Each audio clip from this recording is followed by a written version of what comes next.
Começa agora mais um programa Crescendo em Cristo, série de estudos bíblicos produzida por pastores colaboradores da Rádio CPT. Olá, eu sou o pastor Edemar Furman, da Igreja Evangélica Luterana do Brasil e trabalho em Santa Cruz do Sul, no Rio Grande do Sul. Faço parte da equipe de colaboradores da Rádio CPT, especialmente no projeto Crescendo em Cristo. Este projeto que visa trazer até você estudos bíblicos. E nós estamos fazendo uma etapa de estudos bíblicos no livro de Hebreus. E coube a mim a satisfação, a honra de fazer o estudo do capítulo 8. Hebreus, capítulo 8, é, portanto, o objeto de estudo neste momento. Que Deus abençoe a leitura, o estudo, a meditação e reflexão de sua santa palavra em nossa vida e em nosso coração. Convém lembrar antes alguns detalhes sobre o livro de Hebreus. Em primeiro lugar, é importante relembrar que nós não temos a certeza de quem é o autor deste livro. Muitos atribuem este livro ao apóstolo Paulo, chamando Hebreus de a sua 14ª carta. Temos a certeza de que o apóstolo Paulo escreveu 13 cartas que estão em nossa Bíblia. Mas esta carta, Hebreus, ela não traz o autor claramente expresso, como Paulo costuma fazer em todos os seus outros livros. Além disso, também esse estilo é bem diverso, bem diferente do estilo das outras 13 cartas de Paulo. Portanto, é muito difícil argumentar de que realmente esta seja a 14ª carta paulina. Portanto, a evidência concreta, uma certeza de quem é o autor dessa carta, nós não temos. Mas o importante é a sua mensagem. Aponta para Cristo, o Salvador da humanidade. E é interessante também o nome deste livro, Hebreus. É uma das formas de nós nos dirigirmos ao povo de Israel. Israelitas, judeus, hebreus, dá para dizer que quase são tudo sinônimos entre si. Aqueles que são nascidos dentro do povo de Deus. Os israelitas, os judeus, os hebreus. E o livro de Hebreus, no Novo Testamento, quer fazer exatamente esta ligação entre o Antigo e o Novo Testamento, especialmente nos ritos cerimoniais, do jeito que o povo de Israel no Antigo Testamento se relacionava com Deus, fazendo uma relação disso, dos cerimoniais, da relação povo e Deus no Antigo Testamento, com o Novo Testamento. Como o povo do Novo Testamento se relaciona com Deus. E nós sabemos que o povo do Novo Testamento é a igreja. Não mais um país geograficamente estabelecido, com fronteiras, com capital, com idioma. Jesus mesmo falou no final de Mateus: Ide, fazei discípulos em todas as nações. Portanto, aonde houver um cristão, aonde houver uma pessoa que reconhece os seus pecados, pede perdão a Deus, que crê em Jesus como seu Salvador, ali está alguém que faz parte do novo povo de Deus, a igreja do Novo Testamento. Uma relação, uma comparação entre o Antigo e o Novo Testamento é o que faz o livro de Hebreus. Portanto, com essas colocações iniciais, com essa pequena introdução, nós agora estamos preparados para fazer a leitura do capítulo 8 do livro de Hebreus, o nosso texto de estudo para este momento. Vamos lá então, vamos aproveitar para fazer a leitura corrida. Já que o texto é curtinho, são só 13 versículos, vamos fazer a leitura corrida do nosso texto e assim então, na sequência, nós fazemos algumas apreciações, algumas informações importantes do conteúdo do capítulo 8 de Hebreus. Jesus, o grande sacerdote da nova aliança. A coisa mais importante de tudo o que estamos dizendo tem a ver com o sacerdote que nós temos. E ele é o grande sacerdote que está sentado no céu, do lado direito do trono de Deus, o Todo-Poderoso. Ele faz o seu serviço no lugar santíssimo, na verdadeira tenda que foi armada pelo Senhor, e não por seres humanos. Todo grande sacerdote é escolhido para apresentar a Deus as ofertas e os sacrifícios de animais, e por isso é necessário que o nosso grande sacerdote tenha também alguma coisa a oferecer. Se ele estivesse na terra, não seria sacerdote, pois existem sacerdotes que apresentam as ofertas de acordo com a lei de Moisés. O trabalho que esses sacerdotes fazem é, de fato, somente uma cópia ou uma sombra do que está no céu. Foi isso que aconteceu quando Deus falou com Moisés. Quando Moisés estava para construir a tenda, Deus disse: tenha cuidado para fazer tudo de acordo com o modelo que eu lhe mostrei no monte. Mas, de fato, Jesus foi encarregado de um serviço sacerdotal que é superior ao dos sacerdotes, pois a aliança que ele conseguiu é melhor, porque ela se baseia em promessas de coisas melhores. Pois, se a primeira aliança tivesse sido perfeita, não seria necessária uma nova aliança.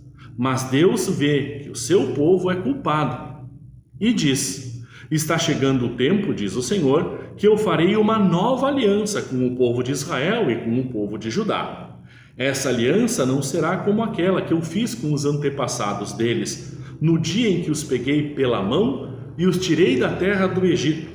Não foram fiéis à aliança que fiz com eles, e por isso, diz o Senhor, eu os desprezei.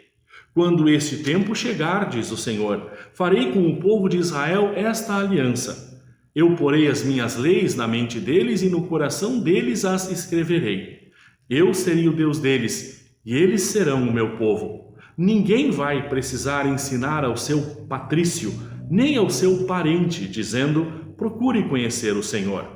Porque todos me conhecerão, tanto as pessoas mais humildes como as mais importantes. Pois eu perdoarei os seus pecados e nunca mais lembrarei das suas maldades. E, quando Deus fala de uma nova aliança, é porque ele já tornou velha a primeira. E o que está ficando velho e gasto vai desaparecer logo. Este é o capítulo 8 do livro de Hebreus. De novo, o nosso pedido, a nossa oração é que Deus abençoe a leitura e a meditação de sua santa palavra. Amém. Bom, vamos retomar algumas informações do nosso texto. Logo no início, o capítulo 8 faz uma referência ao que foi dito no capítulo 7, há uma ligação. Na verdade, há um andamento em toda a argumentação do livro, que faz esta comparação do Antigo com o Novo Testamento. E no capítulo 7, o autor fala de Melquisedeque e apresenta Melquisedeque no capítulo 7 dizendo assim: Melquisedeque, rei e sacerdote. Esse Melquisedeque era rei da cidade de Salém e sacerdote do Deus Altíssimo. Esse sacerdote é colocado em evidência, em destaque na Santa Palavra de Deus, já desde os tempos do Antigo Testamento, lá em Gênesis capítulo 14, versículo 18, aonde diz assim: Melquisedeque era rei de Salém e sacerdote do Deus Altíssimo. Trouxe pão e vinho. E Melquisedeque abençoou Abraão, dizendo: Abraão, seja abençoado pelo Deus Altíssimo, que criou o céu e a terra. Seja louvado o Deus Altíssimo, que entregou os seus inimigos em suas mãos.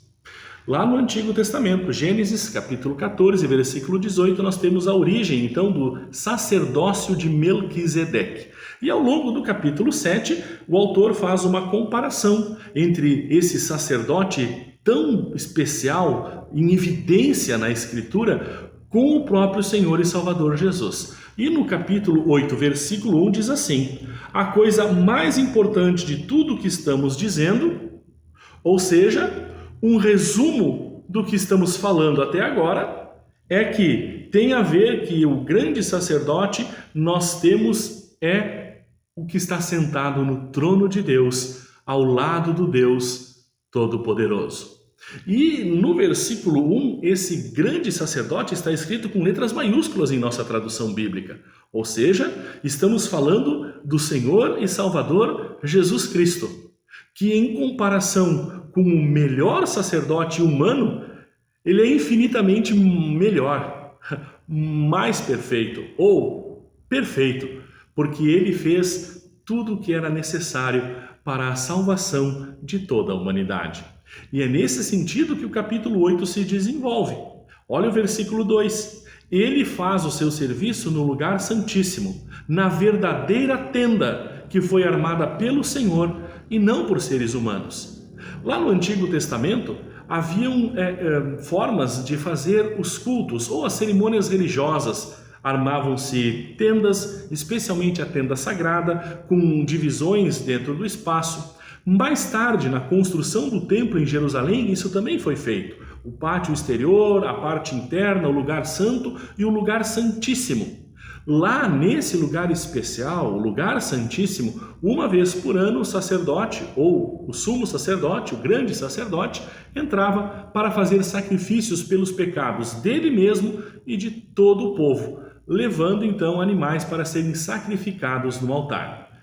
O sangue derramado em lugar de todo o povo, ou o sangue do animal derramado em lugar de todo o povo, perdoava os pecados e trazia o perdão de Deus, a salvação para aquele povo escolhido por Deus no Antigo Testamento.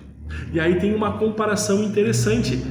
Esses sacrifícios, esses rituais do Antigo Testamento, eles tinham que ser refeitos ano após ano. E o sacrifício de Jesus, o grande sacerdote, que entrou no lugar santíssimo feito pelo próprio Deus, não em tendas feitas por seres humanos, esse sacrifício valeu uma vez por todas.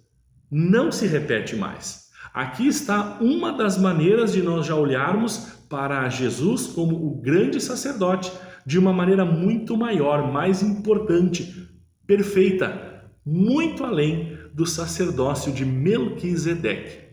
E o nosso texto continua no versículo 13 em diante. Todo grande sacerdote é escolhido para apresentar a Deus ofertas e sacrifícios, e é necessário que ele leve alguma coisa para oferecer. Ou seja, o sacerdote do Antigo Testamento levava sangue de animais. E o que Jesus levou para oferecer a Deus no seu sacrifício? O seu próprio sangue, o santo e inocente sangue do Cordeiro de Deus. É por isso que João, no seu evangelho, aponta para Jesus e diz: eis o Cordeiro de Deus que tira o pecado do mundo. É por isso que o evangelista Lucas, por exemplo, quando narra o episódio da Santa Ceia, nos conta que Jesus, ao tomar o cálice, deu aos discípulos dizendo: tomai e bebei, este cálice é a nova aliança feita por Deus com o seu povo, aliança que é garantida pelo meu sangue. Agora nós estamos entendendo o raciocínio do autor de Hebreus, fazendo esta comparação do Antigo com o Novo Testamento, e no capítulo 8, fazendo a comparação do sacerdócio de Melquisedeque, o grande sacerdote, com Jesus, o grande sacerdote divino. E aí então nós temos no versículo 5 uma palavra muito importante.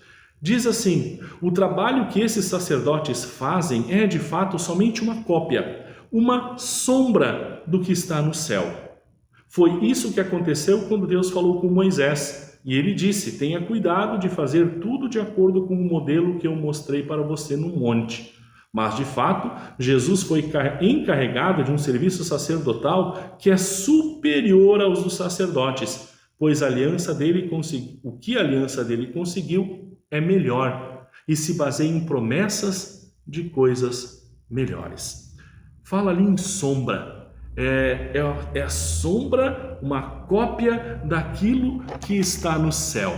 Olha o que diz o livro de Colossenses, capítulo 2, versículos 16 e 17. Palavras do apóstolo Paulo, em Colossenses 2, 16 e 17. Portanto, que ninguém faça para vocês leis sobre o que devem comer ou beber, ou sobre dias santos e festas das luas novas e sábado. Tudo isso é apenas uma sombra daquilo que virá. A realidade é Cristo. Esta palavra em Hebreus capítulo 8, que fala de sombra, de uma cópia, se refere aos rituais do Antigo Testamento exatamente nesse sentido. Coisas que deveriam ser refeitas porque eram imperfeitas, porque eram realizadas por seres humanos pecadores, com coisas deste mundo, que está tudo manchado e corrompido pelo pecado. Sacerdotes, grandes sacerdotes, sumo sacerdote, Melquisedeque, por mais importantes que fossem, eram seres humanos pecadores. e usavam sangues de animais deste mundo, corrompido e manchado pelo pecado. Já Cristo, o verdadeiro grande sacerdote divino, entrou de uma vez por todas no lugar santíssimo e ofereceu o seu santo e precioso sangue como sacrifício pelos pecados do mundo. Portanto, os rituais do Antigo Testamento eram sombras, eram projeções, cópias da realidade verdadeira, que é Cristo, que com o seu santo e precioso sangue fez o sacrifício definitivo para trazer o perdão dos pecados a toda a humanidade, não apenas para um povo, mas para o mundo todo. Mais um ponto de ampliação do sacrifício e da obra redentora de Cristo. Enquanto os grandes sacerdotes eram pecadores e usavam coisas do mundo, Jesus, perfeito sacerdote, não usava coisas do mundo, usou seu santo e precioso sangue. E os sacerdotes traziam um perdão de Deus para um povo apenas, o povo de Israel, o povo judeu, o povo hebreu. Jesus, com a sua obra redentora, conquistou definitivamente o perdão para toda a humanidade. E assim nós podemos continuar a leitura do nosso texto a partir do versículo 7. Pois, se a primeira aliança tivesse sido perfeita, não seria necessária uma nova aliança. Se os sacerdotes do Antigo Testamento fossem perfeitos, se os seus sacrifícios fossem perfeitos e permanentes, não haveria necessidade de um novo testamento, de uma nova aliança. Não seria necessária a vinda de Cristo, mas Cristo veio ao mundo para, com seu santo e precioso sangue, seu santo sacrifício, ser o Salvador de toda a humanidade.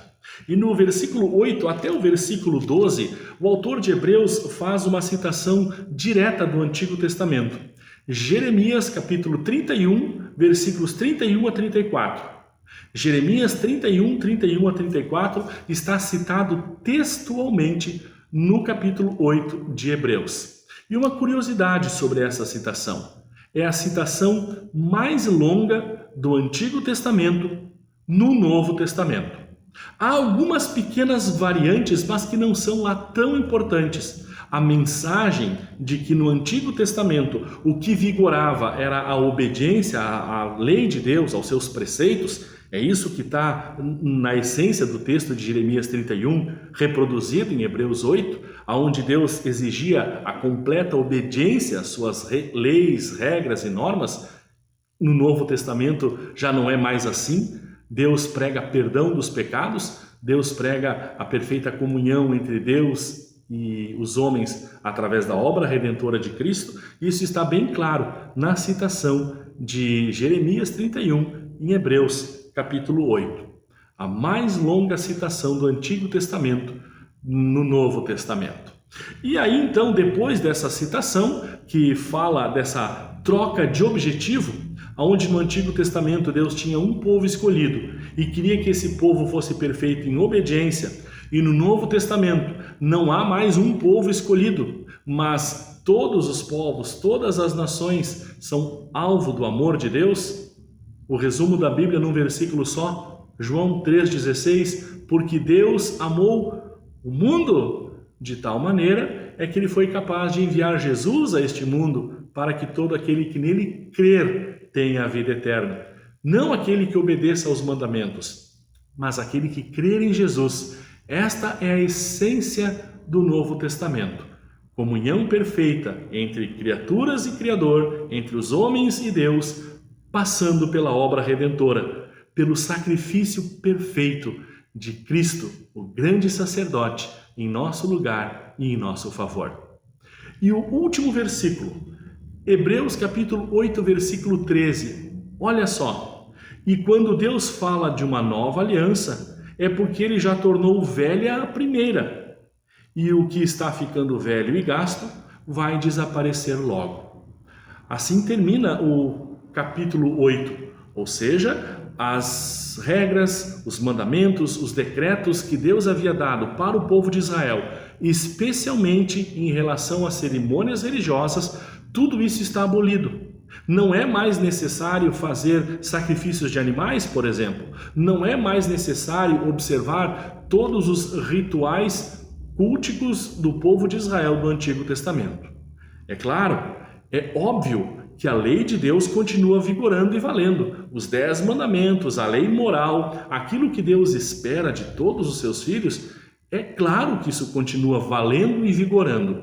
Mas as cerimônias religiosas, onde o povo de Israel precisava fazer um sacrifício de um animal, derramar o sangue de um animal para obter o perdão, isso não é mais necessário. Porque Hebreus demonstra que isso são cerimônias do Antigo Testamento, da primeira aliança, que foi tornada obsoleta por Deus através da obra redentora de Cristo. Quando Deus fala de uma nova aliança, é porque Ele tornou velha a primeira. Assim, chegamos ao fim do estudo do capítulo 8 do livro de Hebreus e agradecemos a você pelo carinho de nos acompanhar em mais este estudo e convidamos você a continuar ouvindo sempre conosco a programação da Rádio CPT. A todos um forte abraço, votos das mais ricas bênçãos do bom Deus e até a próxima oportunidade. Acompanhe este e outros programas em radiocpt.com.br.